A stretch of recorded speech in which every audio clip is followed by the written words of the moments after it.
மாநில நலனுக்காக சமரசமே இல்லாத அரசியல் பண்ணி சொன்னீங்க. அப்ப மாநில நலனுக்காக சமரசம் பண்ண வேண்டிய சூழ்நிலை வந்தா நாம் தமிழர் கட்சி இந்திய பெருநிலத்துல எல்லா மாநிலங்களையும் இந்தி ஏற்கப்பட்டது. நம்ம தான் எதிர்த்து போராடிட்டோம். அவன் ஜிஎஸ்டியை ஏற்றான், நம்ம எதிர்த்தோம். சிஏஏ ஏற்றான், நீட்டை எல்லாரும் எழுதணும், நம்ம எதிர்த்தோம். இங்க ஒரு தூய மரபணு உள்ள ஒரு கூட்டம் இருக்கு. அது எப்பவுமே அநீதியை எடுத்துக்கிட்டே இருக்கும். அண்ணன்ட்ட கொடுத்துட்டின்னு வச்சுக்க, நீ தான் எனக்கு கெஞ்சணும். ஏன்னா அவ்வளவு சேட்டக்காரன் நான். இங்க பாரு இப்ப ஜிஎஸ்டி 28 ரூபாய் எடுத்துக்கிறேன். மொத்த வரையும் எடுத்துக்கொண்டு வச்சுட்டு பேரிடர் காலங்களில் எங்க முதலமைச்சர் கெஞ்ச விடுறேன். வாத்தியாருக்கு சம்பளம் கொடுக்க முடியல, தரமாட்டேங்கிறாங்க. இப்ப நான் என்ன பண்ணுவேன் நினைக்கிறேன்? தர முடியாது, என்ன பண்ணுவாங்க கேட்பேன். நீ என்ன வெள்ளக்காரங்காலத்துல தான் வரி கூடாத இயக்கமா? உன் கொள்ளக்காரங்காலத்திலையும் வரி கூடாத இயக்கம்னு போடுவேன். நீ என்ன மீறி ஜிஎஸ்டி கட்டினா அங்க மின்சார துண்டிச்சு உரிமத்தை ரத்து பண்ணி விட்டுருவேன் உங்க கடைக்கு. நீ என்ன கேட்காம நீங்க அங்க கொடுக்குற இங்க வா.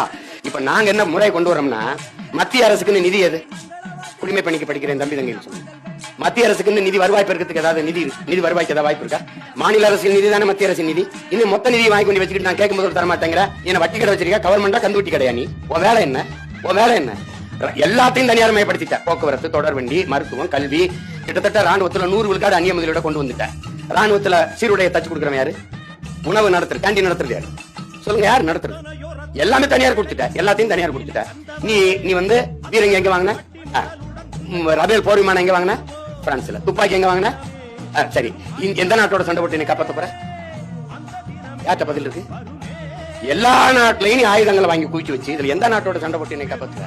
உலக தரம் வாய்ந்த ரபேல் போர் விமானத்தை இந்தியாவுக்கு நாம் தயாரிச்சு கொடுக்கணும். பிரான்ஸுக்கு எதுவும் நேர்த்திக்கணும். நீ என்ன ஆட்சி வச்சிருக்க? இங்க பாரு, நீட்டு தேர்வு இருக்குல்ல, அதை நடத்துறவங்க அமெரிக்காவை சேர்ந்த ஒரு தனியார் நிறுவனம், ப்ரோமெட்ரிக்ங்கிற தனியார் நிறுவனம். ஓ நாட்டுல சிறந்த மருத்துவ மாணவர்களை தேர்வு செய்ய இந்த ப்ரோமெட்ரிக் தனியார் முதலாளிக்கு ஏதாவது நேர்த்திக்கடன் இருக்காடா தம்பி?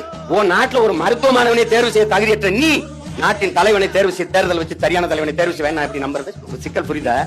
இப்ப என்ன பண்ணுவேன்னா, 75 விழுக்காடு அந்தந்த மாநிலங்களுக்கு நிதி 25 விழுக்காடு உனக்கு தருவேன். எதுக்கு?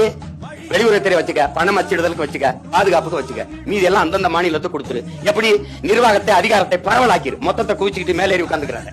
இந்த வேலையை வச்சுக்கிறாங்க. இப்ப மாநில அரசு சட்டம் போட்டா மத்திய அரசு கேட்க மாட்டேன். மாநில அரசு போடுற சட்டத்தை மத்திய அரசு கேட்காத. நீ போடுற சட்டத்தை நான் என்ன இதுக்கு கேட்கணும்னு போட்டேன்னு வச்சுக்க.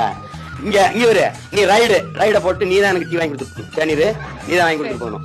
புரியுதா உங்களுக்கு? நீங்க பாரு, சண்டை போட ஆள் இல்ல, உன் வேலையை பாரியான்னு சொல்றதுக்கு ஆள் இல்ல. அதனால இது என்ன பண்றது? நம்ம ஆகும்னா தலையிட்டு கல்வியை எடுத்துக்கொண்டு போயிருக்கு. நமக்கு இருந்து பாரு, நம்ம மொழியை படிக்க முடியாது, நம்ம வரலாறு படிக்க முடியாது. அப்படி ஒரு கல்வி திட்டம் இருக்கு. அதெல்லாம் ஒழிக்கணும். எதுக்கு சமரசம் செய்யணும்னு இருக்கு, எதுக்கு செய்யக்கூடாதுன்னு இருக்கு. இப்ப போர் வருது, எல்லாரும் ஒத்துழைக்கணும், நம்ம நாட்டை பாதுகாக்கணும், அதுக்கு ஒத்துழைக்கணும்.